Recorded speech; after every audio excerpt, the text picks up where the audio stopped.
Now a next very small concept we need to know, that is pseudo first order reaction. Pseudo means false. The reactions that have higher order true rate law but are found to behave as first order are called pseudo first order reaction. Means we feel like they should be of higher order, but when we determine its rate, we find out that they follow first order reaction. So that is what false. So we write it as pseudo first order reaction. Now let me explain you this with the help of one example. For that, let us consider acid hydrolysis of methyl acetate. Now methyl acetate is an ester whose hydrolysis will give us one molecule of carboxylic acid and one molecule of alcohol. So methyl acetate on hydrolysis in presence of acid will give you one molecule of acetic acid and one molecule of methanol. So in this given equation, if I follow the rate law, then rate is equals to K dash into concentration of methyl acetate into concentration of H2O, that is concentration of water.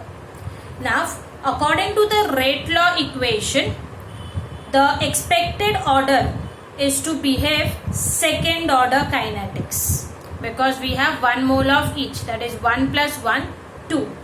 However, the reaction is found to follow the first order kinetics. Why? The reason is that the solvent water is present in a large excess quantity, that its concentration remains constant. So in this given equation, if we take our concentration of water as constant, which is written as K double dash, then the above rate law becomes rate is equals to K dash into concentration of methyl acetate into K double dash. By taking K dash into K double dash as K, the rate law becomes rate is equals to K into concentration of methyl acetate. So in this we find that our equation indicates that the reaction's rate is dependent only on the concentration of methyl acetate.